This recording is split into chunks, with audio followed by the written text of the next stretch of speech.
From the world of politics to the world of business, this is Balance of Power.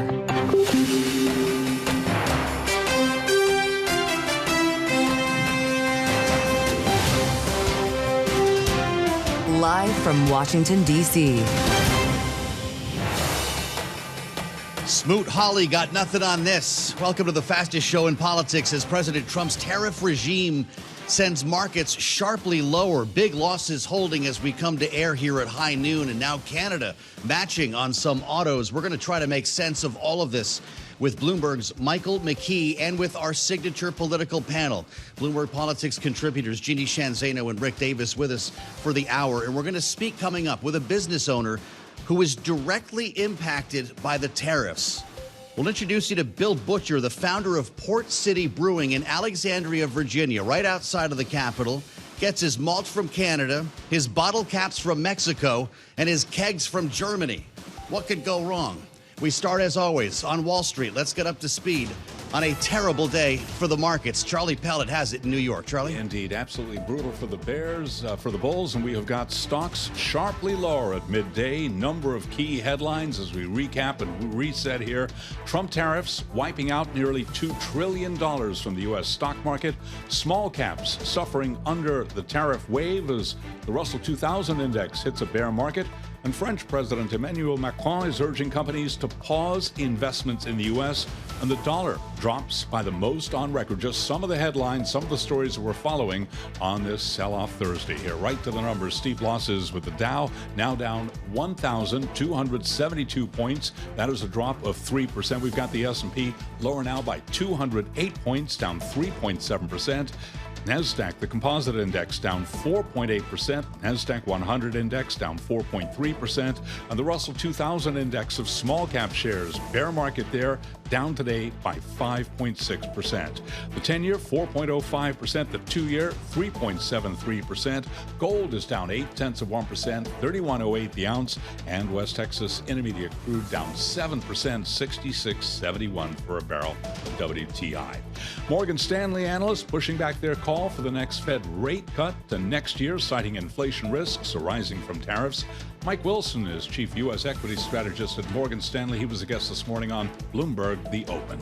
I think if the market actually believed that the Fed was on hold for the rest of the year, we would definitely go through 5,500 pretty cleanly. So the market isn't down. The market's pricing in 3.5 cuts this year so far. They believe the Fed will be there if things get worse first.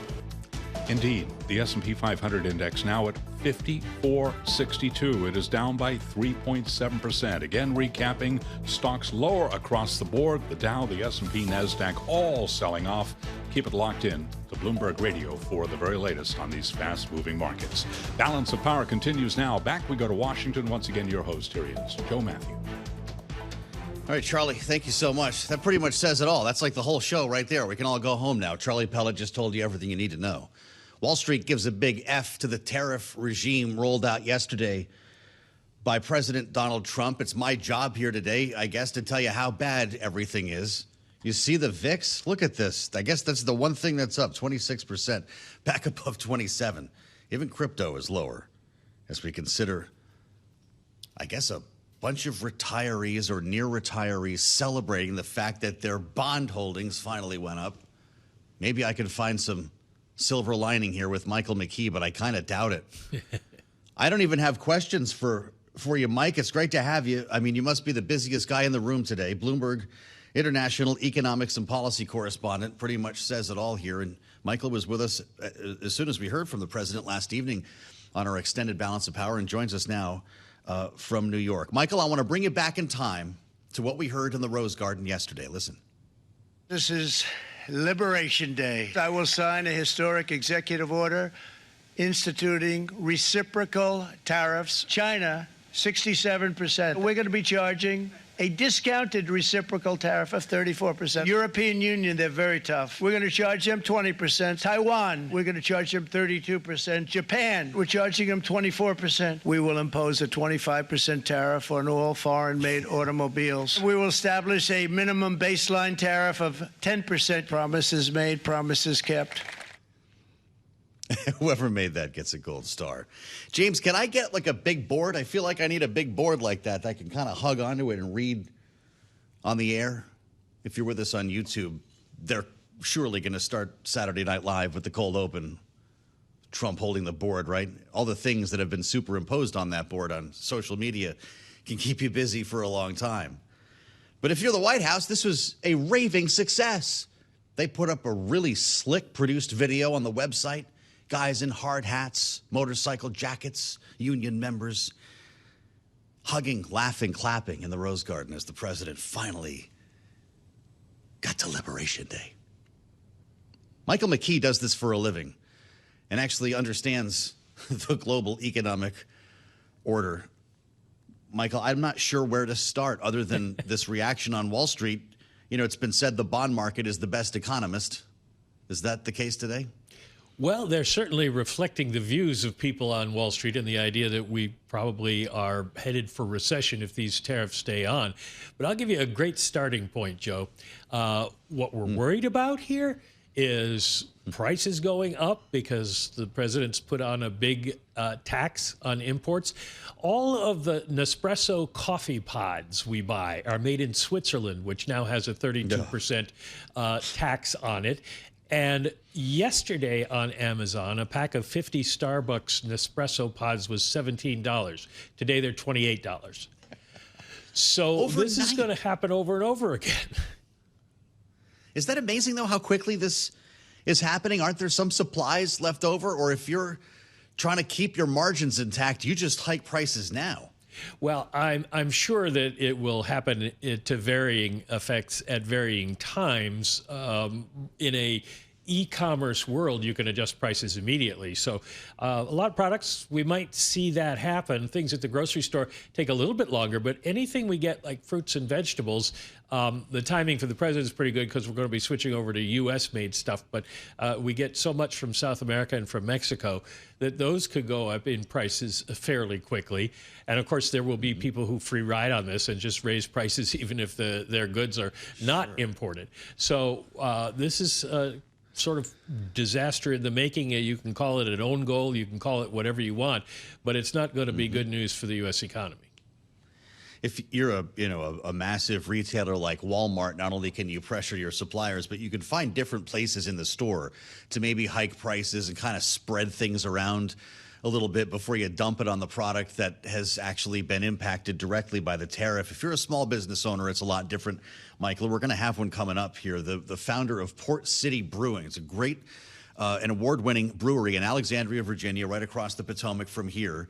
And he's having trouble getting bottles. The kegs are coming from Germany. The malt is coming from Canada. If you're a business operator like that, let's say, you need agave from Mexico or whatever it is, you have no choice based on the product that you make. Do you have any choice other than to pass it along to the consumer? No, you don't really, especially if you're a small business that doesn't have big margins where you can absorb something. And the problem for a lot of people is there are things that are not made in the United States. We're not growing agave, so they've got to go somewhere else. And a lot of the malt comes from overseas, from Belgium. So there's a real problem for many businesses here. They're going to just have to pass these prices along and hope Americans accept them. And we saw with the post-COVID period that people didn't accept them, but they had to pay them. And we may be in that situation again, which will create a lot of unhappiness. It'll be interesting or scary to see whether people blame companies or whether the blame is focused on the White House.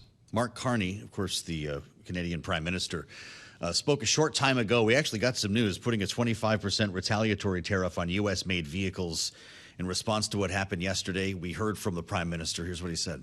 Three different sets of U.S. tariffs remain in place and will continue to pose significant threats to Canadian workers and Canadian businesses. And while they have been imposed under different premises, some things are consistent. They are all unjustified, unwarranted, and in our judgment, misguided. Michael, I know that you're not just an economist or an economic expert. You're also very sensitive to the political side of this story. You understand politics in Washington. When you hear a remark like that, this is The prime minister, by the way, who was told by Doug Ford, as he explained to us on Balance of Power last evening, he asked the prime minister not to respond. The train's left the station here politically. What happened in the last 24 hours to our standing in the world? Well, our standing in the world plunged. It was already bad given the run-up to this and the way the world's been reacting to everything that the president has done, particularly on the defense side. But now it just cripples us with an awful lot of people.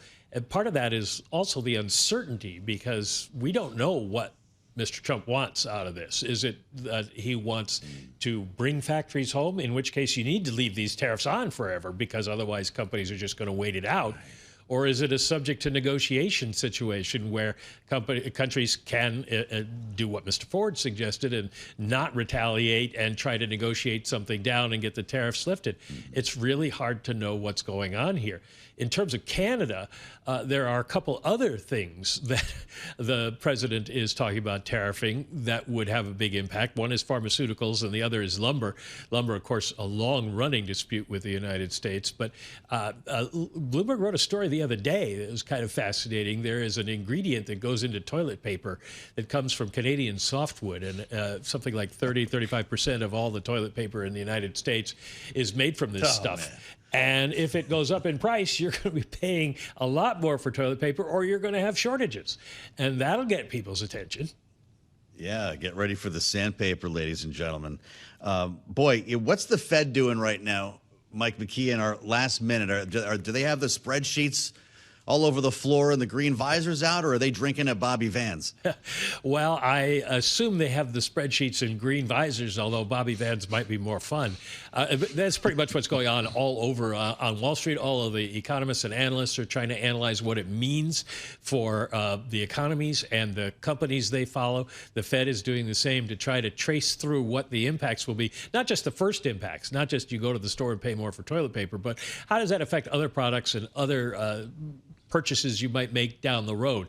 The feeling is, according to JP Morgan Chase, that people's disposable income is going to go negative in the next quarter, and people are going to just pull back on spending, and the Fed will have to decide, is inflation a bigger danger or growth a bigger danger?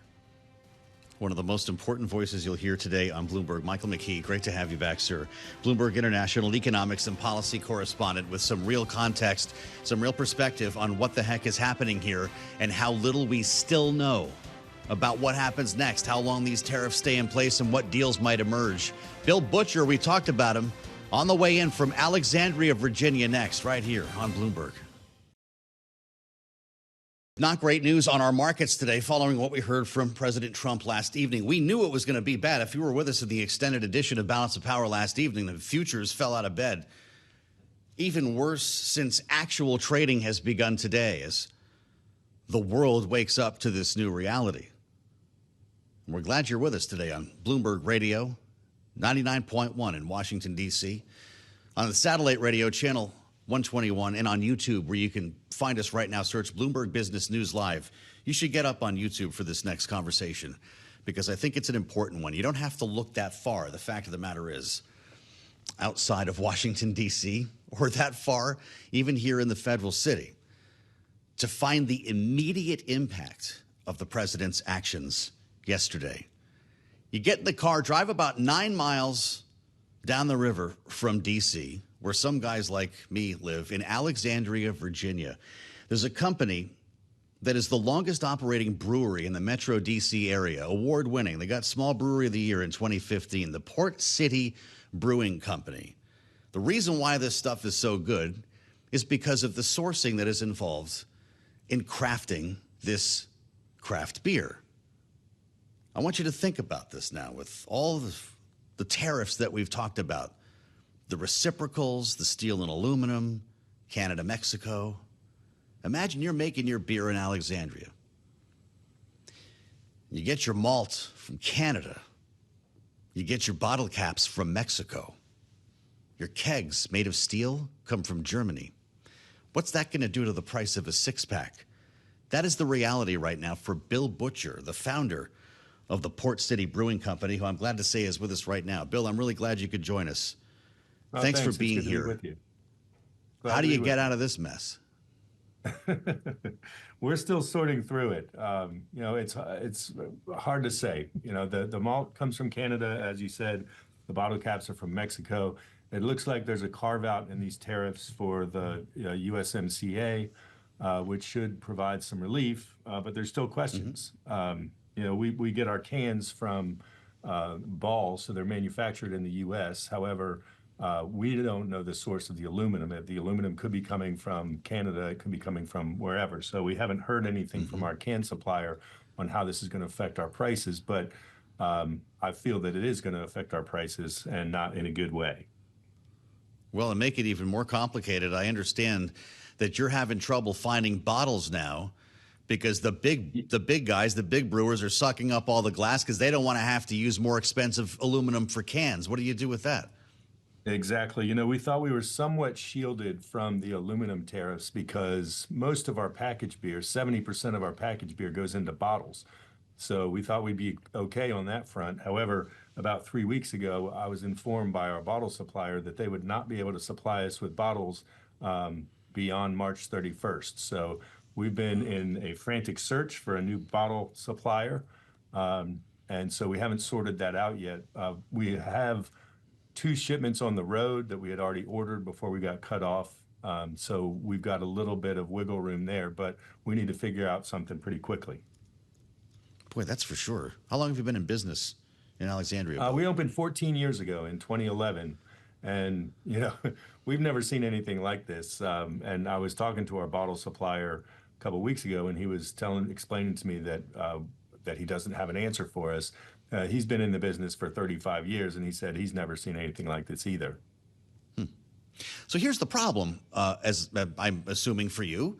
The reason why your beer works is because of all of the elements that I've already described. I'm guessing you cannot just simply replace that malt, for instance, that is critical to the taste and body of your beer. What do you do with that? Exactly. Yeah, the malt that we use, it's a very specific strain of Pilsner malt. It's barley that's grown in Canada, and it likes the colder climate in Canada, and that's why we use it, because it's the best quality in the world. And our brewers, they know what they're doing. As you said, we've won multiple awards for our beers, and it's because our brewers look the world over for the best ingredients to make the styles of beer that we want. So, there's a lot that goes into our supply chain, and it's just really been frustrating the past few weeks because our entire supply chain has been thrown into chaos. Well, so this leaves businesses like yours in a really peculiar spot, and it's partly why we wanted to talk to you. Bill, you're an American company. This beer is made in America, but it's special because of the ingredients that happen to come from some other places. You could also have an American beer company trying to make a Mexican-style beer. You can't do that in St. Louis, right? If you're making agave, the reason why it is special is because of where it is from. So if your back is against the wall here, what does that mean for a price of a 6-pack of beer? Because it sounds like you can't change any of these. That's true. And, it affects not just us, but, we are a Main Street business, and there's 9,000 small independent breweries in the U.S., and most of us are faced with this issue because we do have a global supply chain. So, if our costs go up, we need to pass that along to the consumer, unfortunately. And the way it works in the United States with alcoholic beverages, there's a 3-tier distribution system. There's the supplier, there's the wholesaler, and the wholesaler sells to licensed retailers. And that's mandated by the federal government that we can't sell direct to consumers. We have to use this 3-tier system. And each tier has their own margins and markups for the products. So if we're a 6-pack of beer that currently sells for $12.99, if we have to increase our price by, say, 20%, by the time each tier of the distribution system takes their markup, it could hit the shelf at $18.99. Wow. A 6-pack for $18. It is good beer, Bill. Somebody's going to pay that, right? Just not as many as your fear. Could this put you out of business? Yeah, I mean, even at $12.99, I mean, our beer obviously is a premium product. It's a high quality, full flavored beer, and people are willing to pay a little bit more for something of higher quality. But there are limits to that. And I'm certain that if our beer is hitting the shelf at these inflated prices, then things are going to slow down. Well, you're part of a community, of course. It's not just you. I know that there's a Brewers Association. I'm guessing you don't have the influence or the lobbying money, though, of an Anheuser-Busch to dial up the White House. How do you deliver a message? How do you push back on any of this, or can't you? Yeah, well, our Brewers Association has been active, and our CEO has been he's traveled from Boulder, Colorado to D.C. several times since the beginning of the year. And so we are trying to get our message out. You're right. We don't have the millions that the big brewers have. But, we are a Main Street business, and we are involved with our elected representatives. And I've reached out to our senators, our U.S. senators, as well as our Congress representatives to let them know what our concerns are and let them know that there's real danger here that for the negative effects that are going to occur with our business. If you're listening to us on the radio as opposed to watching on YouTube, we've got images right now of Bill standing alongside Senator Mark Warner holding a six-pack of beer outside the U.S. Capitol a couple of days ago. Nice going, by the way, bringing the six-pack to Capitol Hill. I think, Bill, they could use a couple more of those up there. What's the senator from Virginia and maybe his colleagues suggesting as an answer to this? As your representative in Virginia, can lawmakers do anything?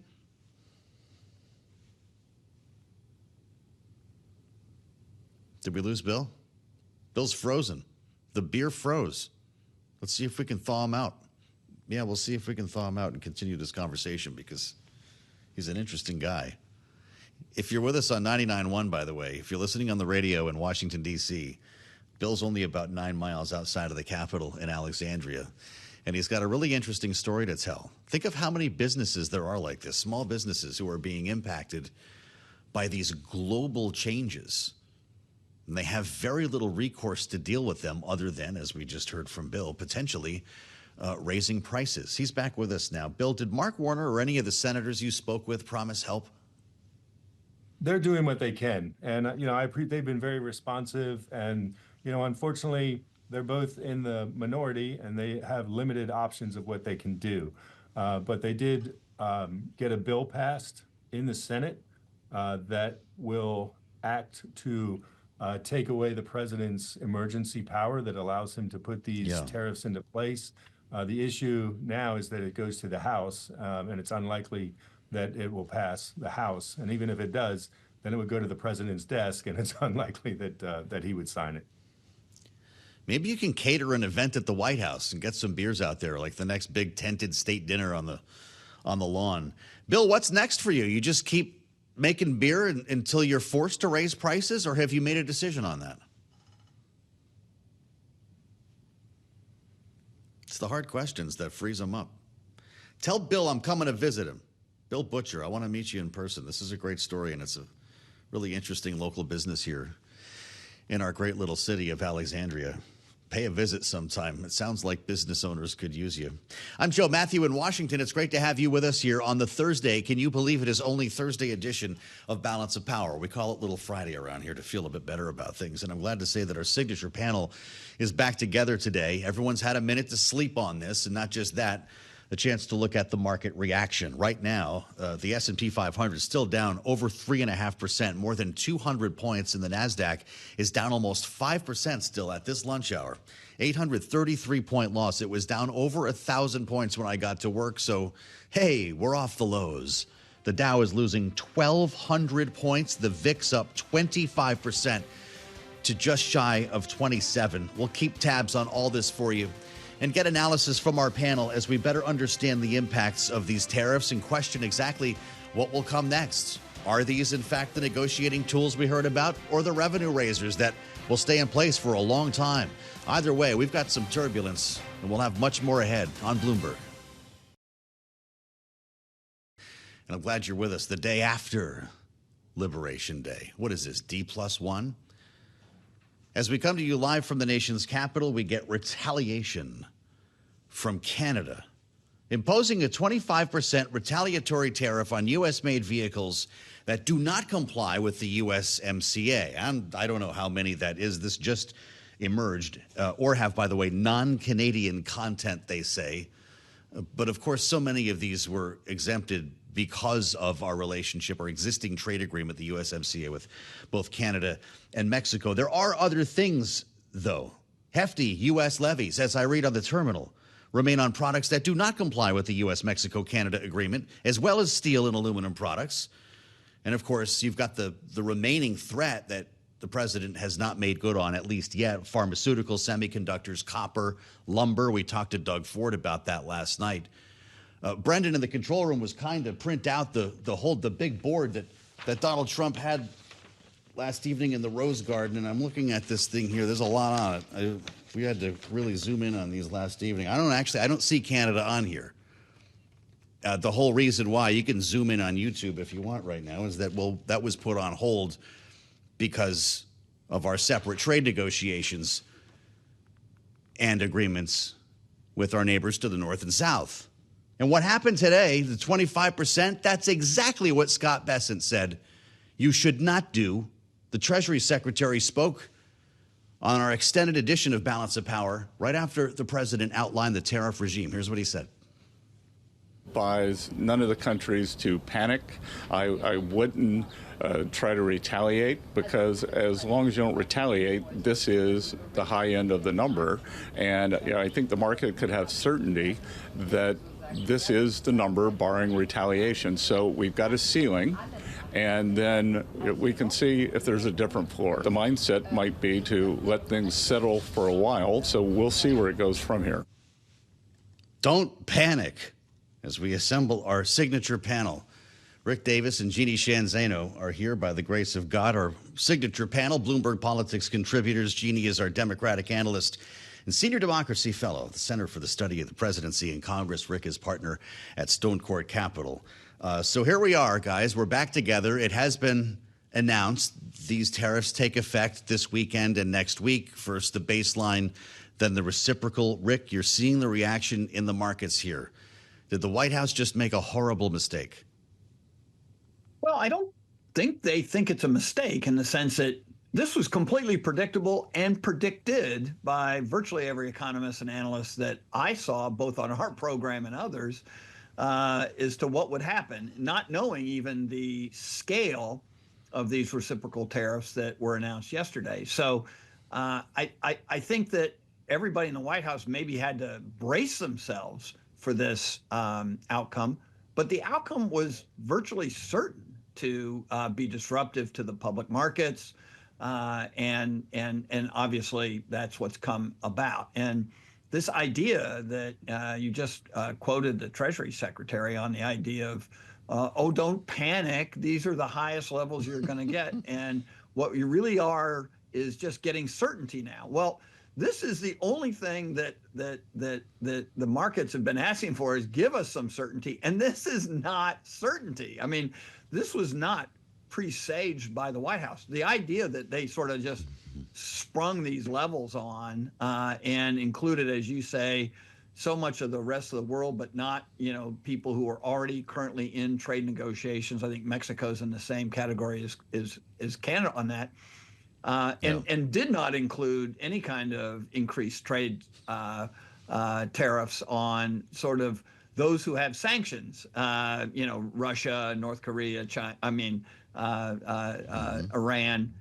It's anything but certainty. And so this idea that don't panic, everyone is panicking. The White House has made us do that. Are you panicked, Jeanne? I like your chart, Joe. Brendan did that. It's very nice. It's pretty nice. It's very nice. A big, beautiful chart, Joe Mathieu. Of course, thank you. That's what I got. Very bigly. When we look down at the numbers, of course, we see the fallacy of what is on that chart. And that has been, took people only a few minutes after the president held it up yesterday to talk about that. But just to talk about what you were just asking, Rick, I am a little bit panicked, but this is an enormous, enormous mistake on the part of the White House. And, to hear Howard Lutnick come out just a few minutes ago and say, nothing to see here, don't panic, relax.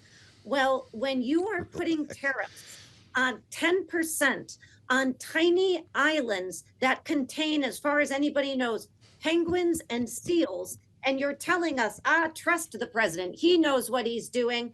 It is not engendering a good deal of trust in any of us. And so, yes, panicking slightly, Joe Mathieu, and hoping there is a way to walk this back.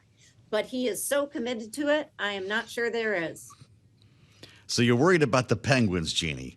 And the seals, you might have Don't leave the seals out. Where are they going to shop, Rick? Did you see these wide-ranging tariffs hit the barren Heard and McDonald Islands in the sub-Antarctic Indian Ocean?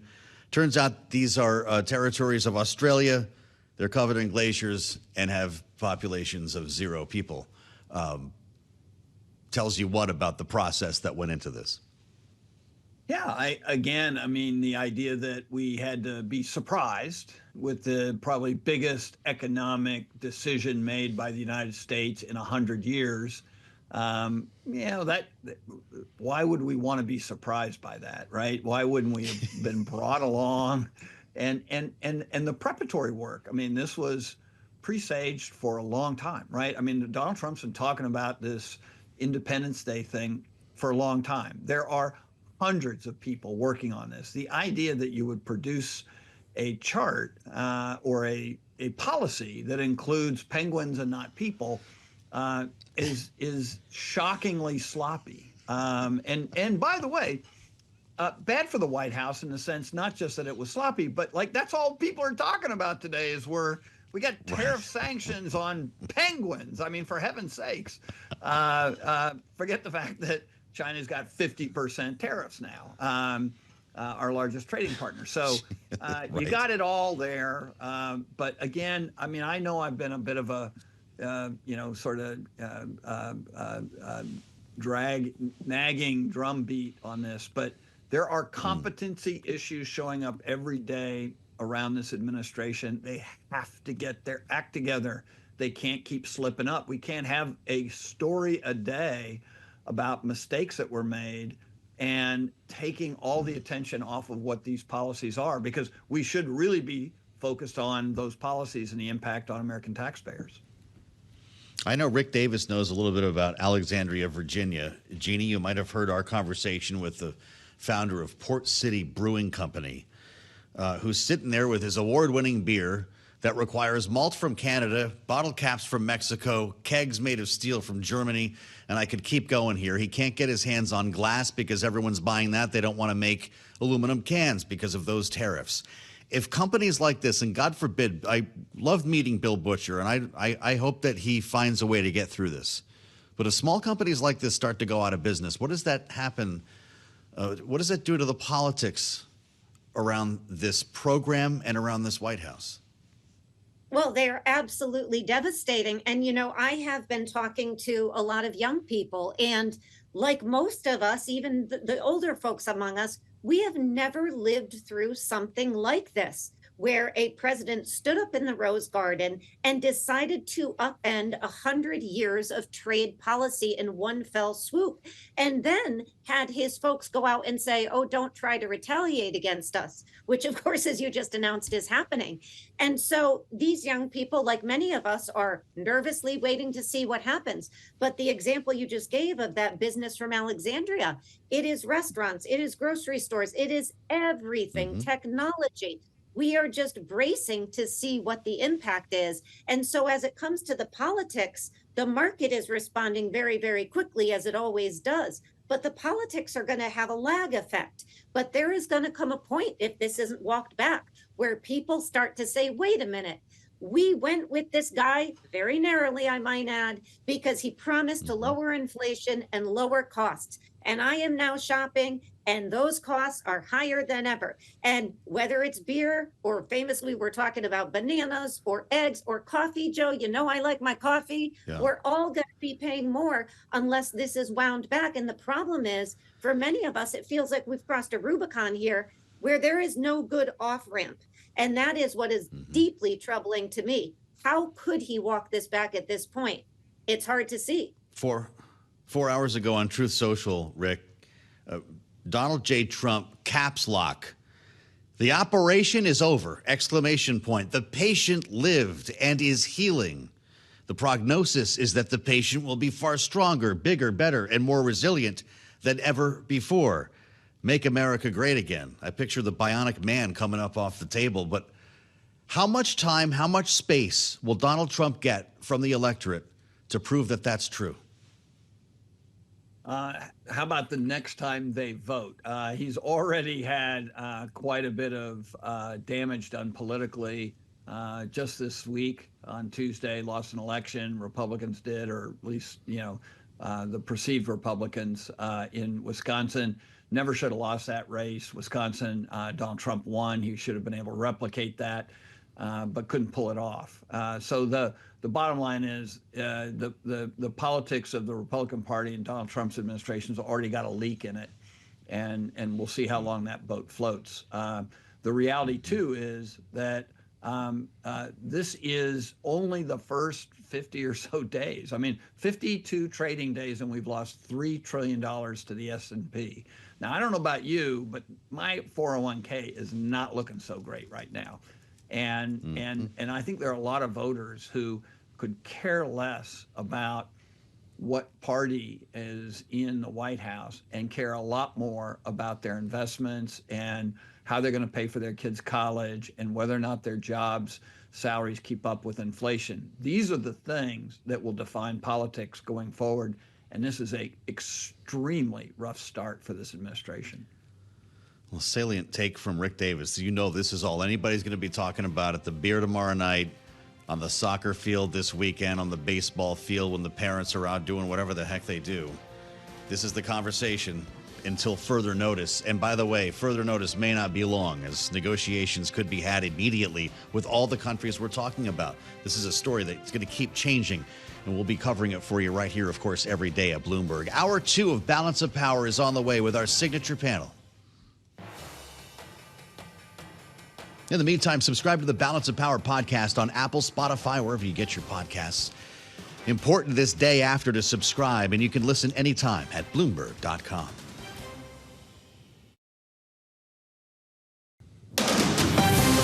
From the world of politics to the world of business, this is Balance of Power.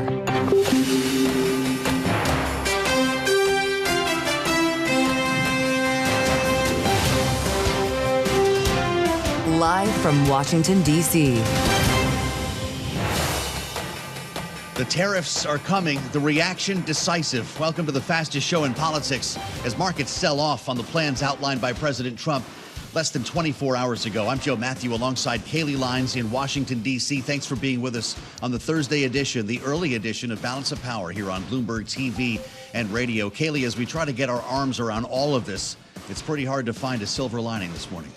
Yeah, I guess unless you were invested in the bond market, because that is the one place everyone is seeking safe haven amid the massive sell-off that is happening as a result of these tariffs. Clearly, while the market had priced in a lot in terms of anticipating protectionist policies on the part of President Trump, this does seem to be a bit farther than they were expecting him to go. And you are seeing individual companies facing the ramifications of that. Just take a look at Apple and Nike today, down 8.5%, nearly 12% respectively. But the administration standing by these policies. Once again, they see short-term pain, sure, but long-term they expect to gain. Pretty hard to tell how long that's going to be. Now, of course, we should remind everyone the tariffs haven't even taken effect yet. That'll be this weekend and next week on the 9th, kind of a 1-2 punch. There is an opportunity for some negotiations here. Scott Bessent saying earlier that we are starting at the top. He joined us right after the president's announcement on our extended edition last evening. This is the high point. We pull back from here, telling our trading partners not to panic, but some clearly are. And also asking them not to retaliate, but we're already seeing some activity and at least the ideas around retaliation. The Canadian Prime Minister, Mark Carney, putting into place basically what the U.S. has done when it comes to autos. Any autos not from Canada will face a 25% tariff unless they are USMCA compliant. You also have in the European Union, the French President, Emmanuel Macron, suggesting that the EU respond potentially harshly with anti-coercion measures that should be included. So we're still very much wait and see. This story is far from over. That's for sure. Also waiting to hear what we get from China. The markets, however, are not waiting to find out.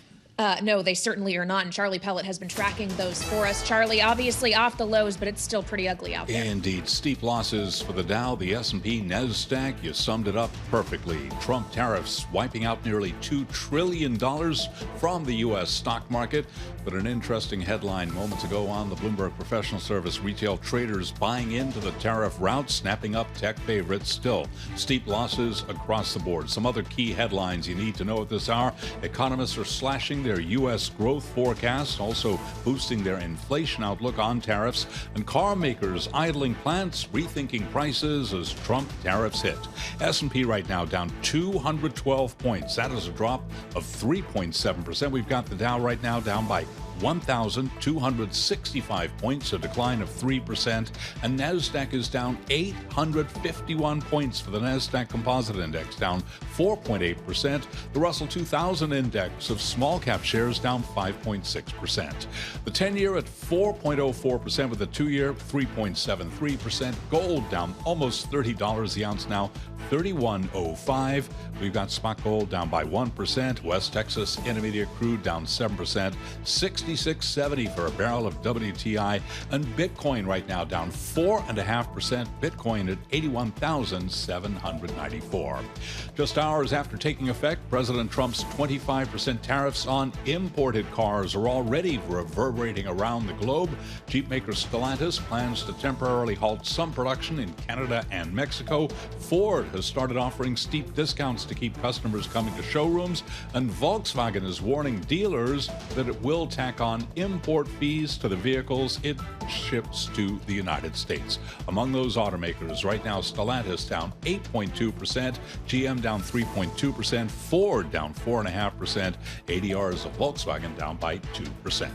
Balance of power continues. We are on Tariff Watch. We got you covered here at Bloomberg, and back we go to Washington. Once again, your hosts, Joe Mathieu and Kailey Leinz.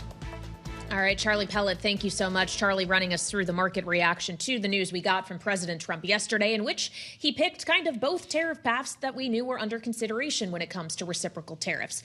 A blanket tariff on all of our trading partners to the tune of 10%, but also reciprocal rates, at least according to the U.S., on those that the White House is calling the worst offenders. And the president himself ran through what some of those numbers look like when he announced this from the Rose Garden yesterday.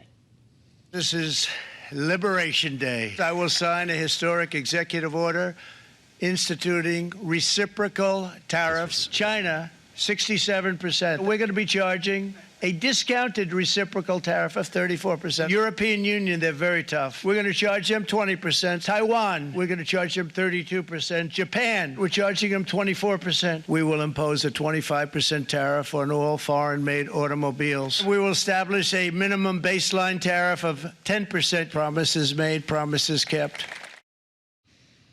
Just a taste of the event in the Rose Garden yesterday. They have since put together a slick produced video that's on the White House website, almost like a movie trailer of what we saw yesterday.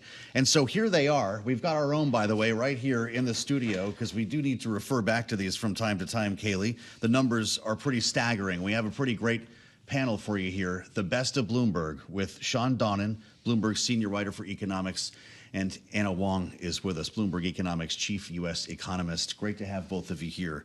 Shawn, we talked a lot about this. It was, I believe, the 11th of March, your story with the headline, From Baseball Bats to Caskets, Trump tariffs set to hit home. Here they are. Was it worse than you thought? Yeah, and that was just the steel and aluminum tariffs that day. And really what we saw yesterday was Trump go big, and this is the culmination of a decade's worth of political work. I mean, that really is, you know, when he first came down that escalator in 2015 and announced his run for the presidency, tariffs and trade were at the center of it. And it's almost as if he's been frustrated in his efforts in his first term and what we've seen since. And this time around, he's coming out and he's hitting big. This is a, you know, it's, we don't like to throw it around here at Bloomberg, but yesterday was a historic day in terms of U.S. economic policy.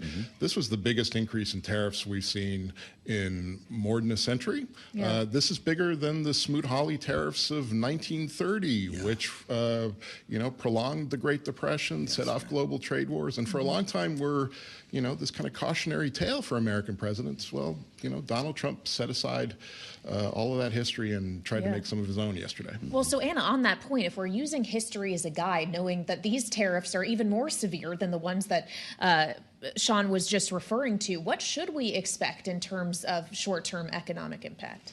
Yeah, so what we have right now is models and also 1 month of trade data so that we can, and also price data. So based on the models, and I will refer to the one that the Fed used in predicting the tariff impact for 2018, it would suggest that the GDP hit would be about 2.8% in total, with most of it hitting in the first year. And in terms of the core PCE inflation impact, it would be about 1.6%, with about 1.1% hitting in the first year. So that's what the model suggests.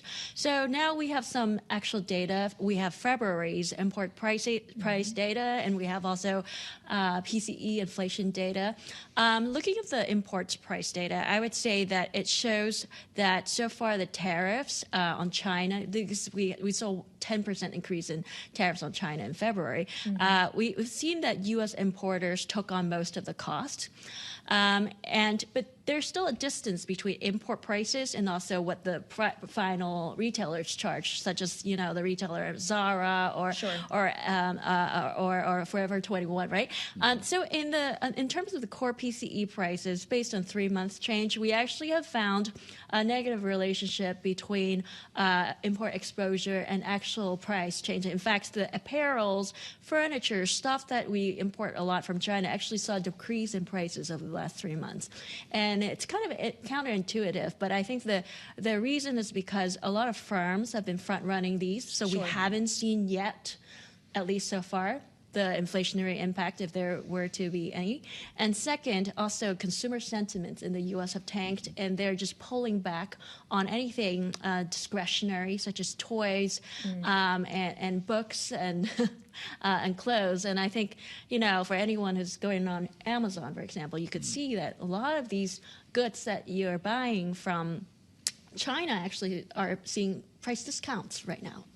Shawn, is there any way to quantify the front running that we've seen? Companies that have tried to grab as much material as they can, suggesting that it could be months before we really see an impact when they're going to buy new goods that are tariffed. Yeah, look, I mean, we're going to be spending months trying to figure out what the impact of this is. Yeah, we've seen inventories build up. We've seen a surge in imports starting after the election last year, to try and get ahead of this. There were some smart buyers out there who knew something was coming.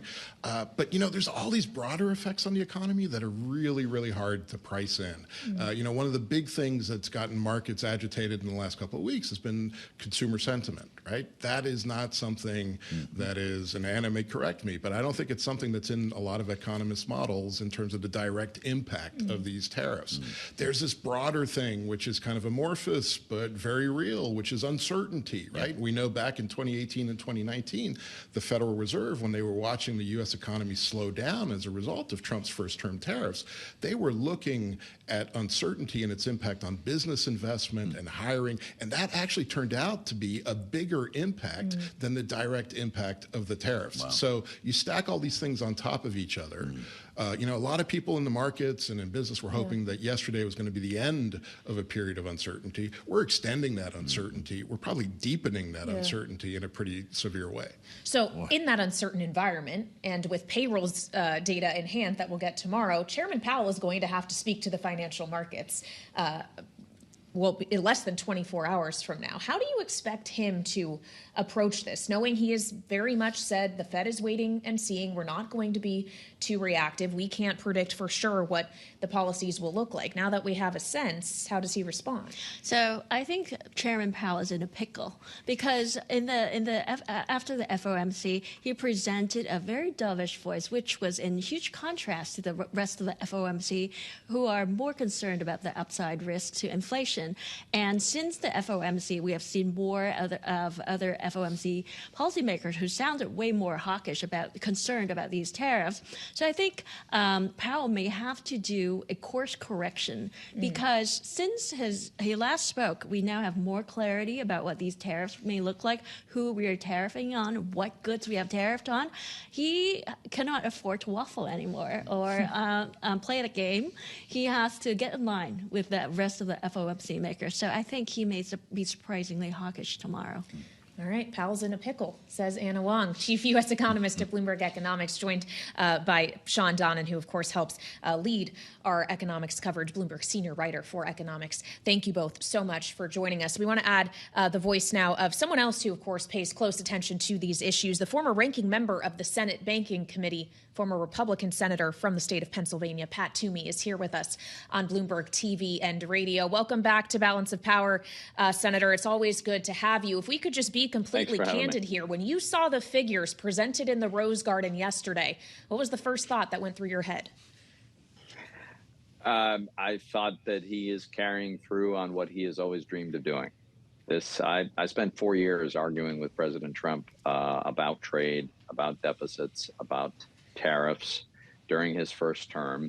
And it became clear to me that he has some very, very deeply held views. They're completely mistaken in my judgment, but they are very deeply held. And at the heart of it is this notion that if you have a trade deficit with another country, the amount of that deficit is the measure of the amount that they're basically ripping you off. And he uses that terminology. He speaks that way all the time. It, of course, makes no economic sense whatsoever. The trade deficit just means our consumers happen to buy more products from that country than their consumers buy from us. Any number of completely reasonable reasons for that, but none of them are acceptable to Donald Trump. I think that worldview is kind of at the heart of this. I expected there would be some very severe tariffs. I, of course, had no idea exactly what levels would be imposed on which countries. You can see that was a pretty arbitrary and capricious approach. But I'm not really shocked by the magnitude. What does this mean for business in Pennsylvania, Senator? It's good to have you back, by the way. And I realize you could have different answers here. We talked to a local brewer in the Washington, D.C. area who's perplexed. His back is against the wall because most of the materials he's using are suddenly now being tariffed. Or for a steel mill in Pennsylvania might have a different answer. Yeah. So there will be pockets of industries and companies that will benefit from these protective tariffs. They won't have to deal with competition. They can raise their prices. They don't have to innovate as much. Americans may be kind of forced to buy from them. So there will be some that will have that benefit.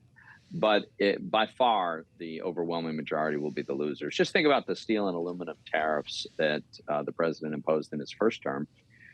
There's been a lot of research done on the effect of those tariffs. And the conclusion is for every job that was saved in the steel making industry, there were probably 8 to 10 jobs lost among companies that use steel. There's many, many times more industries that use these materials than the primary maker. And that downstream damage is very, very hard. Here's another thing to think about. Something like 40% of American imports are inputs for American manufacturers. So what we're doing with these sweeping across the board tariffs is we are systematically making American manufacturers less competitive because we're raising the prices they have to pay for the components of their products.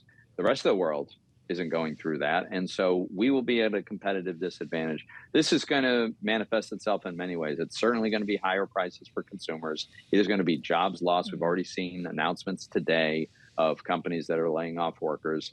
That's going to accelerate. And over time, it means a lower standard of living for Americans until finally, better sense takes hold and the process starts to unwind. But that can be a very difficult, and who knows how long that takes.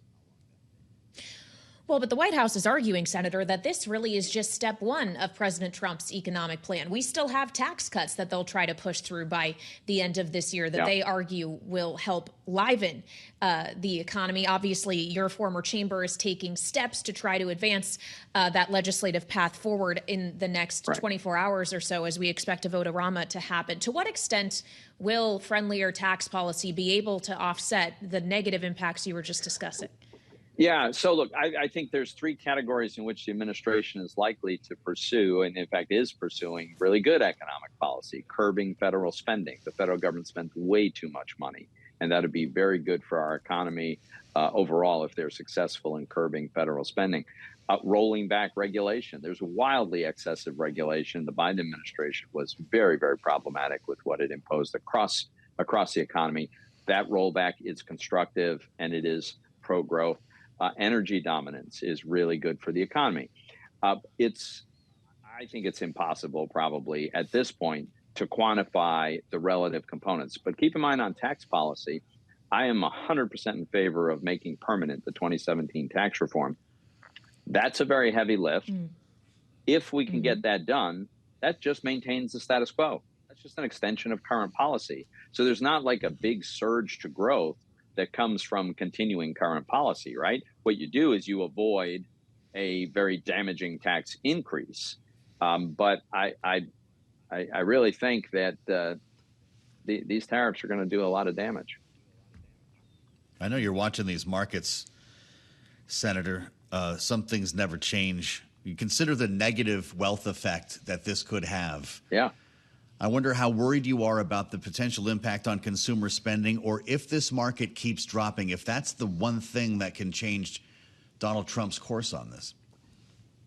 I would hazard a guess that at some point it would, but if we're down 15% on the NASDAQ, and I'm not sure where we are at the moment, it's been pretty volatile, as you know, but 10, 15% declines, I doubt that would change his mind. I think it's going to have to manifest itself in the real economy.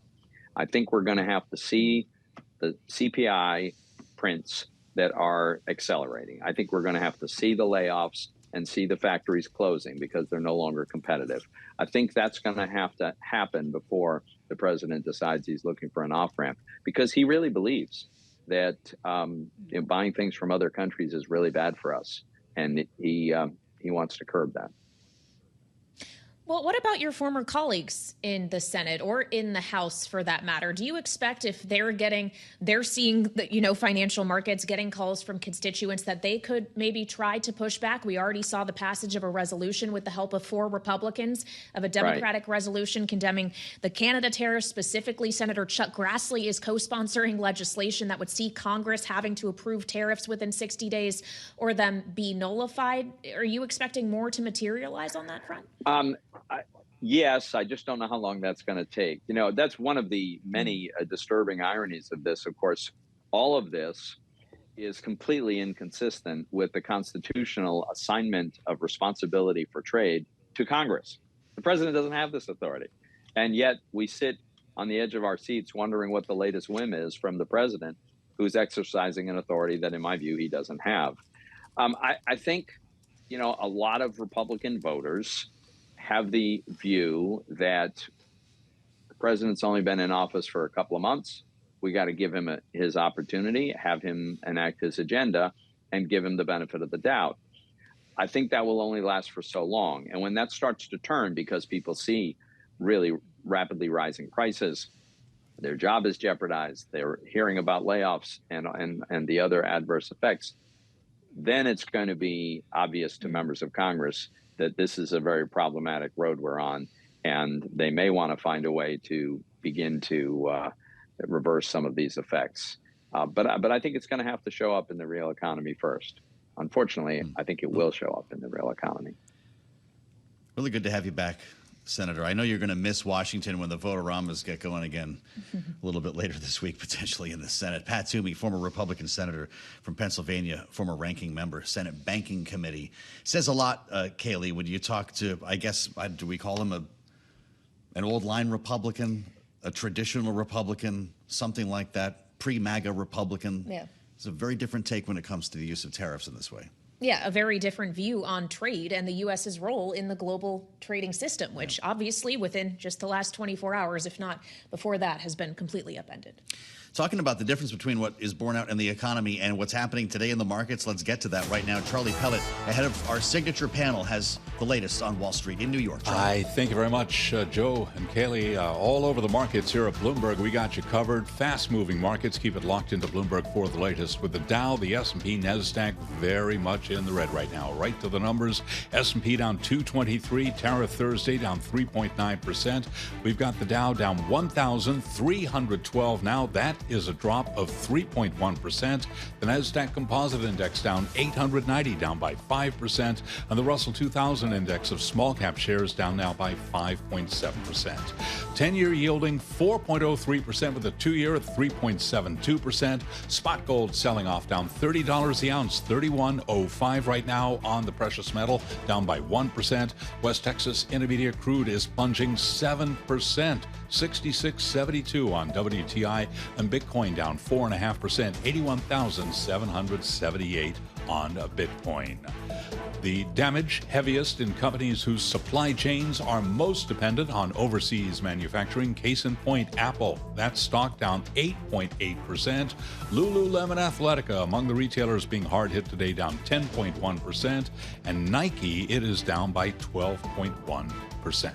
Keep it locked in to Bloomberg for the latest on these fast-moving markets. Back we go to Washington. Balance of Power continues. And once again, your hosts, Joe Mathieu and Kailey Leinz. All right, Charlie Pellet, thank you so much. Markets are indeed fast moving, but we want to spend a little bit more time analyzing what is happening today, as this is a pretty brutal sell-off, and a lot of specific companies are getting hit exceptionally hard. We turn to Emily Graffeo, Bloomberg cross-asset reporter, who is also joining us from New York. Emily, obviously, there are some pretty big numbers that we are looking at today. Just help us put these moves into context, and what does this show us about whether or not things had adequately been priced in terms of expectations around the president's protectionist policies? I mean, I think when you look at just how much everything is declining and the total risk off move in the market, even safe havens like the gold and the dollar are selling off. Really, the only place to hide today is U.S. Treasury yields. I think that really shows the extent of just how nervous traders are today. And most of the sources that I've spoken to said that they were caught off guard with just the speed and the magnitude of the tariffs. When you look at individual companies,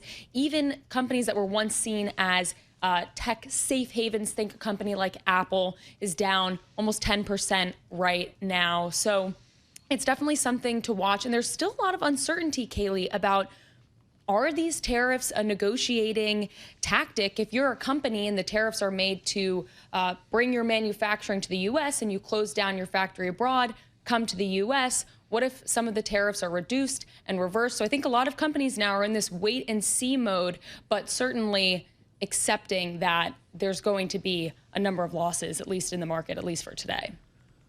What's the analyst class saying today, Emily? I know you're knee-deep in analyst notes to clients this morning. We're seeing S&P targets cut. We're seeing recession odds rise. Yeah, that's exactly right. Market odds coming down, at least for the projections of the year. I'm seeing notes that have to do with inflation going up, recession odds going up. And then also when you look at how people are now factoring in what the Fed is going to do, there's a question of, will the Fed really come in with more market rate cuts to kind of save the market if there is this inflation burst from tariffs? So when you look at what the market is pricing in, there are a little bit more than 3 cuts priced for 2025, which is a little bit more than what we had seen before the tariff announcements. I guess on that bet that the Fed is going to have to sweep in and save the economy, but it doesn't really seem like there's a consensus that we'll see that, just because the Fed also has to factor in inflation being higher. What a treat to have Emily Graffeo and Charlie Pellet today. You guys must need the 5-hour energy. Thank you so much, Emily. A really busy time for our cross-asset reporter, our entire markets team. As we assemble our political panel, we're glad to have Rick Davis back with us and Jeanne, Zaino, Bloomberg Politics contributors. Rick is our Republican strategist and partner at Stone Court Capital. Jeanne is our Democratic analyst and political science professor at Iona University. Rick, you might have heard Pat Toomey talking a little while ago. You used to work around Pat Toomey in the Senate in your time with Senator John McCain, an old line Republican who doesn't have a lot of love for tariffs. And his point was that a 10% correction in the markets is not going to move Donald Trump. We're going to need to see this borne out in the actual economy. Do you agree? Yeah, look, I think certainly for political purposes, the economy is what's going to impact people's opinions, right? I mean, they're going to give Donald Trump some time. Donald Trump has a lot of sort of tolerance for pain. He's not running again, regardless of some of the news stories this week. And so the political calculus for him is a little bit easier for the rest of the Republican Party, and especially those mainstream Republicans that have, a real focus on the economy. And the reality for them is, higher prices, less growth, those kinds of things that come along with these kinds of big tariff regimes are going to slow the economy to a point where it's going to be hard to go home in 18 months when you're pitching people to vote for your party in the midterms and say that somehow they're supposed to be better off today than they were when Donald Trump took office. Going to be a hard sell. Well, especially, Jeanne, when the White House is specifically casting this policy as something that is intended to help the United States in the longer term, not necessarily the shorter term. The kind of investments they are hoping to draw are big investments into infrastructure and workforces, things that will take some time to actually materialize. Does this administration run the risk of, even if everything works out as optimally as they are hoping in terms of American manufacturing, that much like Joe Biden with many of the legislative accomplishments during his administration, he's not actually going to be around to see it? Yeah, and that's absolutely the reality of leadership, right? And so much of what you do at the moment takes time to implement and execute, and you're not there to witness the fruits of all of your labor. But the reality is, it is very difficult to imagine that any of what they are talking about from the positive perspective actually comes to fruition. And this is a very sort of scary part of where we find ourselves. And I thought your discussion with Senator Toomey was so important. Donald Trump is deeply committed to something that all the research, all the facts, all the best minds look at, from Friedman to Sowell, they all say that tariffs at this degree, blanket tariffs, are a loser. And, he heard it from some Republicans yesterday, including Rand Paul, who urged his fellow Republicans to look back and to see that when this was tried by President Trump's favorite McKinley, the loss and the seats on their side was dramatic. And I think that's where we have to focus, is that we have Republicans in Congress tolerating a power grab by this president. No, none of us knew until yesterday that we were in an emergency that could allow the president to do what he did yesterday.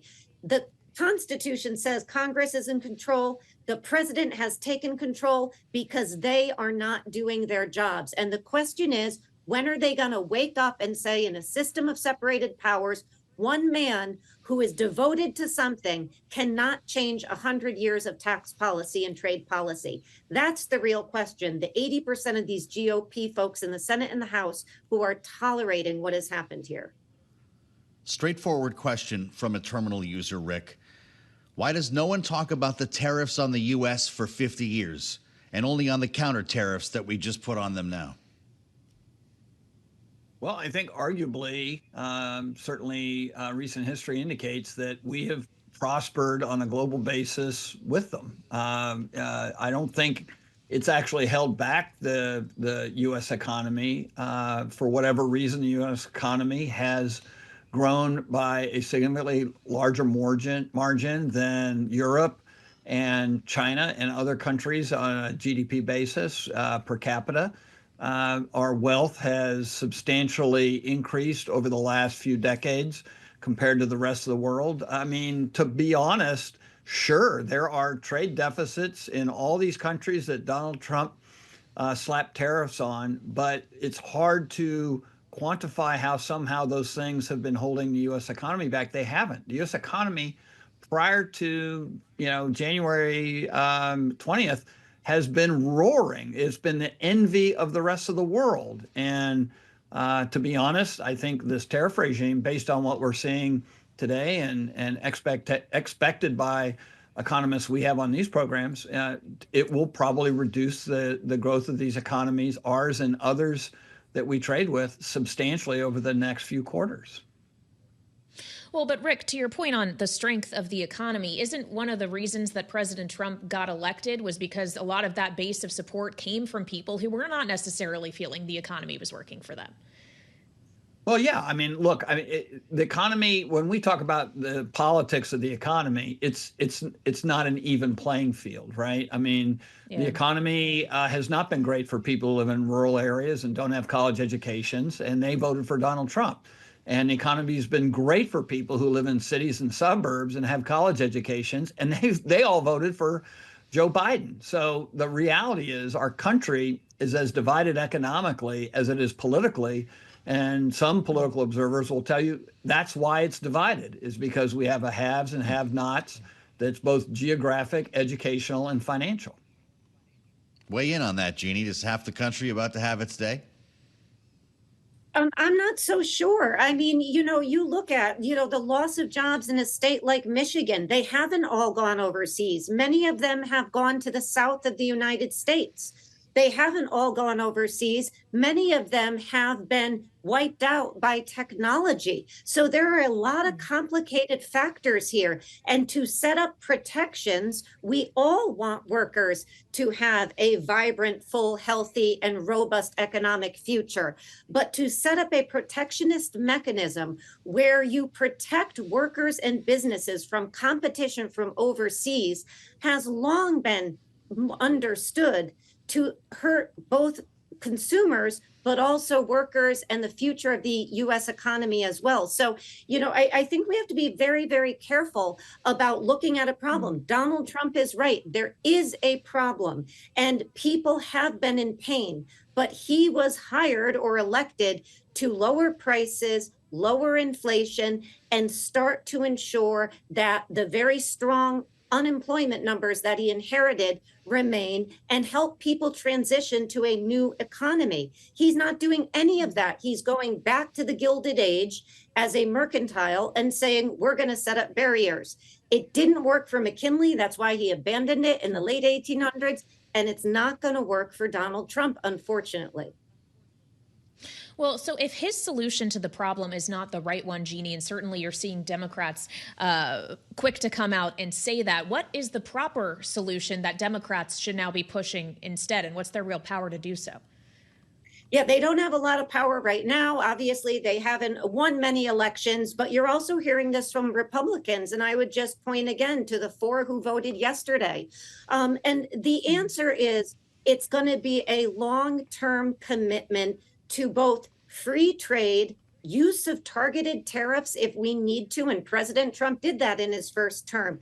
But what you don't do is step up one day and impose huge tariffs on 185 countries around the world, including our closest allies, and expect that is going to be in either our security or our economic benefit long term. So there are solutions out there, but it takes working together and it takes an understanding of the economic system. And that's the concern about many people, is that Donald Trump's view of the world in this regard is not supported by any of the research or evidence.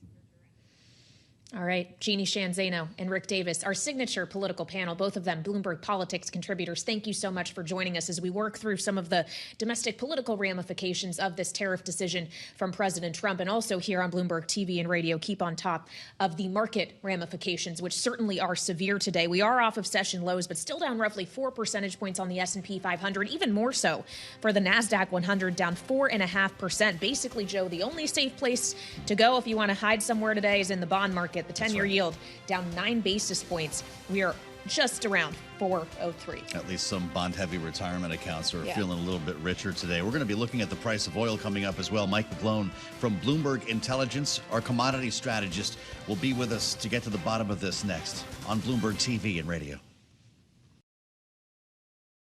Yesterday, the tariff announcement. Today, the market reaction. It, of course, has been decisively negative, and the White House has been out talking. Kailey, Howard Lutnick, the Commerce Secretary, one of the architects of this tariff regime, was out early this morning on Bloomberg TV and radio trying to make the case for what Wall Street does not appear to be buying. Yeah, he certainly, though, is still selling it. Here's a taste of how his conversations with our colleagues went earlier. Donald Trump is focused on the economic pain that the United States of America has suffered over decades. Since NAFTA, 90,000 factories, not jobs, factories, 5 million high-paying jobs gone overseas. He's focused on the U.S. worker and the U.S. economy. And what's going to happen is people are going to realize it is the great American economy that is the winner here. And anyone who doubts it, and anybody who shorts Donald Trump, or anybody who doubts the strength and the power of the American economy is making a foolish bet. Sure, importers are going to have a tough time figuring out what to do because they went and found the cheapest production in the world. It's time to bring that production home, to have the smart, amazing people who run American companies figure it out, bring robotics back to America. And I would say that United States domestic growth is going to have the greatest resurgence ever under Donald Trump, and that's what he has set in motion yesterday. You'll accept it takes time to engineer a supply-side response, though, sir. And in the meantime, you can see bad things happen. Do you accept that? Well, what I can accept, of course, it takes time to build factories, but companies understand how to do it. They will do it. The United States of America is the greatest economy in the world. People have to do business with it. The rest of the world will bring down their trade barriers, and you'll see a great resurgence in our ability to sell agriculture overseas. You'll see factories being built here, and that factory production will be faster. So sure, there will be a rebalancing of those who make things in cheap labor markets, figuring out how to make them here.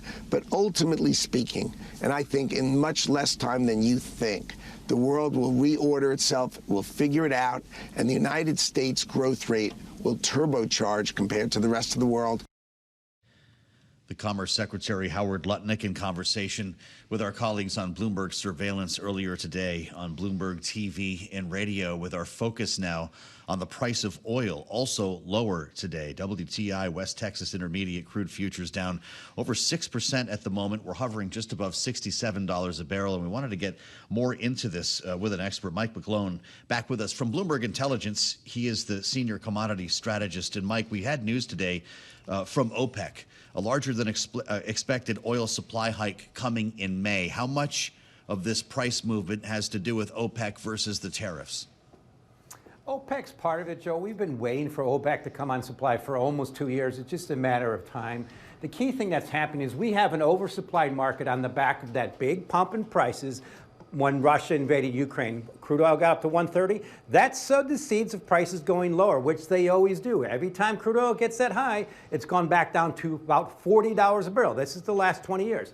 That's my base case. I think it's still going there. It has a good reason to do it.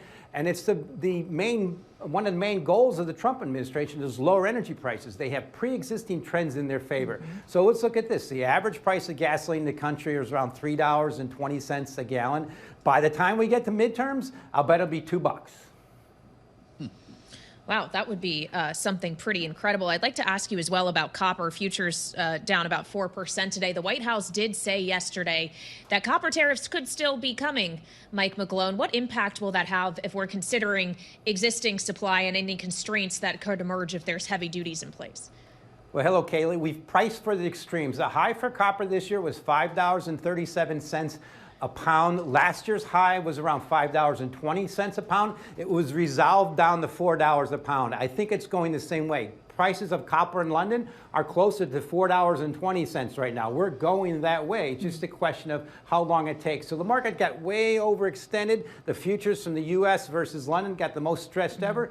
Now we're going back down. But the key thing is copper is Dr. Copper. It's a very high correlation with economic activity. In the rest of the world, having to face U.S. tariffs means more pressure lower for copper. What's going on with gold, Mike? Was it just up too far, too fast? I thought this was the safe haven. Exactly. Well, nothing like a good bull market that gets stretched. I think what gold did is got a little extended above $3,000 an ounce. It's there now. That's probably support. The way I look at gold is it's still very cheap versus the U.S. stock market. So you see what matters. Stock market going down, gold will continue to go higher. Yeah. But it's the most expensive ever versus the bond market. And we have data going back almost 50 years. So I think if this continues, the next big trade is gold's bullish, but it might pass some of that bullish baton to U.S. Treasury bonds. Well, yeah, certainly bullish for treasuries today, down 14 basis points on the 2-year, 9 on the 10-year. Mike McGlone, who covers commodities for us at Bloomberg Intelligence, thank you so much, as always, for joining us and reminding us that for copper, it might not just be about tariffs, but it also is a growth story. Dr. Copper, to his point, we know copper has always historically been incredibly linked with the growth outlook in China specifically. And China, of course, arguably hardest hit from these new tariff policies from the Trump administration. And when you add in as well the slowdown, apparently in investment in data center, the slowdown in EV sales at some point, which were sending copper prices higher, there's a kind of a confusing market here all of a sudden. Yeah, certainly. And I wonder how confusing things are in Beijing right now as they consider the tariff rates with which they will currently be dealing, but also perhaps what opportunities it creates for China as the U.S. is turning further away from existing trading partners. And we want to get into this now with Anna Ashton. She's founder of Ashton Analytics, also a specialist in U.S.-China trade and economics. Welcome back to Bloomberg TV and radio. And when we just consider the level of the levy that the Trump administration has now set for China, keeping in mind the 20% tariffs related to fentanyl are still in place, layer on top of that 34%, bringing us to 54%. Is the Chinese economy equipped to handle tariffs of this magnitude? Well, thanks, Kailey. And before I even try to answer that question, I want to add that not necessarily factored into that math by most people yet is the fact that there already are, an average 18% tariffs on most Chinese imports into the United States prior to the 20% that the Trump administration added, or this new 34%. So it's actually more like 72%. And there's the threat of 25% tariffs on China because it buys Venezuelan oil, which we don't know when that might take effect, but that would bring it up to 97%. And then, of course, there are the sectoral tariffs, which will affect China as well. So these are really potentially quite high. And obviously, they will have a significant effect, a negative effect on the Chinese economy, because there's very little likelihood that Chinese manufacturers are going to be able to absorb this, nor does the Chinese government seem willing to allow that. And so this is painful, but it does create opportunities. One of them being that it just plays right into China's foreign policy line that it is the protector of the international trading system and international trade rules. So what's the retaliation? China calling this typical bullying, Beijing promising to retaliate. How will it? So what we've seen so far, Joe, is some retaliatory tariffs, strategic ones, including on U.S. agriculture products and U.S. gas. And I expect that we would see maybe those tariffs would be increased. Perhaps there would be additional tariffs applied strategically to other imports from the U.S. And then, of course, we'll see China rely on the rest of its playbook of things that it can do to retaliate, the playbook that it's been developing since the first Trump administration, which will probably include more announcements about export restrictions or licensing requirements for exports of critical minerals. It'll probably include addition of more U.S. companies to the unreliable entity list. It might include other pressure on specific U.S. companies that are trying to operate in the China market. Well, so if they're retaliating against the U.S., I do wonder, to the point you were making on opportunities created here, Anna, if it's going to be enticing other trading partners. Who is most likely to have a favorable view toward a trading relationship with China as they're facing this pain from the U.S.? Is it other manufacturing countries, or at least where a lot of manufacturing has gone, like Vietnam and India, which are now facing high tariff rates? Is it the European Union? Is it all of the above? I think to some extent you could say that it's all of the above, that this will to the extent that the competition between the U.S. and China and perceptions of China's increasing aggression and territorial claims around its periphery, to the extent that that has been something that other countries have been more and more convinced of in the last 8 years, we may see a lot of those countries start to revise that assessment and look at China as perhaps a partner that is more amenable to relatively free trading than the United States is. I really am curious about how this will play out in the Asia Pacific region because of what you mentioned, the fact that tariffs that have been announced for countries like Vietnam are even higher than the tariffs that have been announced for China. And of course, a lot of the manufacturing that was producing goods for the U.S. market has moved to places like Vietnam in recent years. Mm-hmm. So that's really going to hurt those countries. And it likely will undermine their sense that the U.S. is a reliable partner, which could in turn undermine U.S. security objectives in the region. Anna, you may have heard President Trump tie tariffs against China to a potential sale of TikTok within the last week. And we've got a deadline that's fast approaching, and this potential sale, while we don't have anything real to talk about yet, has been sucking up a lot of oxygen here in Washington, D.C. Have you heard of, or could you conceive of any deal in which tariffs against China are lowered in some sort of deal for Beijing to sign off on the sale of TikTok here in the U.S.? Gosh, Joe, maybe. These are really, really significant tariff threats. So I wouldn't rule out the possibility. Prior to these tariff threats, I would have said there's no way that Beijing is going to make a deal. My sources have been quite emphatic that the government has no interest in allowing the U.S. to acquire TikTok's algorithm. But it's possible that this would cause Beijing to reconsider to some extent. I still think that it's doubtful, though, because it's not really China's MO to bow to U.S. pressure like that. And so far, China hasn't been particularly positively responsive to other moves by this administration to ratchet up pressure. Just quickly, Anna, we only have a minute left here, but do you expect we could see some currency activity on the part of China when it comes to manipulating the yuan? Because currency manipulation is one of those non-tariff barriers the White House was alluding to yesterday.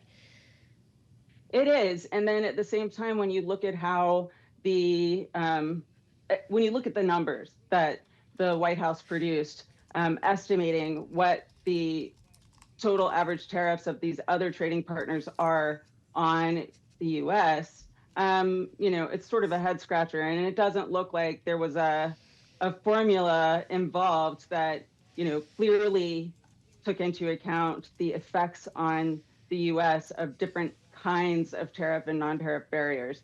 It looks like, most people have speculated that they basically took the balance of trade between the U.S. and any given bilateral partner and divided it by the value of the imports from that country. So there are questions about exactly what countries could do in negotiations with the U.S. to make this better. But maybe, devaluing currency is one of them.